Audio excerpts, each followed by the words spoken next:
Hello all, this is Vasuki from Computer Science and Engineering Department. So in this video we are going to discuss about the subject on database management systems. So under the topics are views, triggers, joins, constraints and stored procedure. So in previous video we have discussed about views, triggers, joins and constraints were a little bit discussed.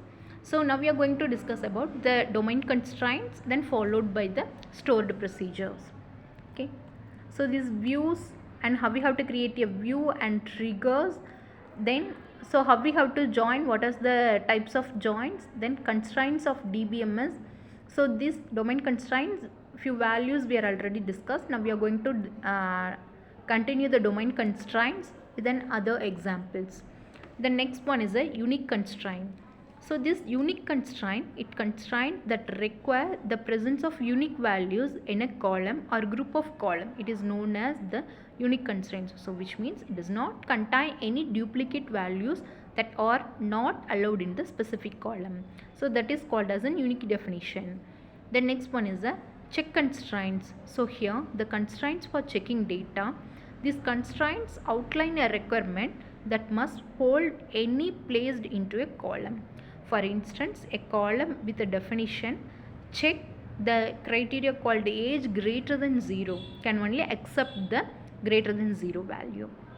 So this is the check constraint. We are just applying some condition called greater than or less than or equal, so that we have to check over here. The next one is a default constraints. These constraints may be default. It is called as a static one. Default constraints are automatically a value that column in case no value is provided. For example, column with a default value of 0 means, so we'll have 0, the values no other specific values are specified over here. So that is called as an domain default constraints. The next one is a key constraint. The key constraints are the regulations that a Dbms uses to ensure the data accuracy and consistency in a database. Data accuracy is nothing but the initial before changes over to the database and after changes, which means the after changes the table should be remain the same accurate value.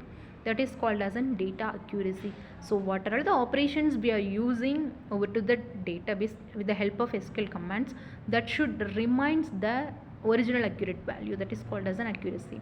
Then next one is the consistency, means the values meaning of the value or logic of the value does not change any over places. So that is called as an data consistency. The next one, they define how the values in a table, one or more columns are related to the values on other tables. So making sure that the data remains a correct value. The next one is a primary key constraint. So here a primary key constraint is an individual identifier for each record in a database. It gratitudes that each database entry contains a single distinct value or pair of values that cannot be null value, as it's mentioned in identification. The next one is a foreign key constraint. So in this referential, to identify reference the primary key and the another table called as the foreign key constraint. It ensures that the values of a column or set of columns in one are corresponding to the primary key columns on the other table. The next one is a unique constraint. So in a database, unique constraint ensure no two same values inside the column or collection of columns are the same. So which means it does not repeat any duplicate values. So that is called as a unique constraint. The next one is a stored procedure. So it is a user defined one. So here simply we can use a variable called S1 or S2. So whenever we are using the syntax. So here it is a store procedure is a prepared for SQL code that you can save. So the code can be reused over and over again. So again we can process the huge amount of data in a database. So for that purpose we are using a stored procedure. The next, so if you have an SQL query that you write over and over again. Save it as a stored procedure. So and then just it execute it.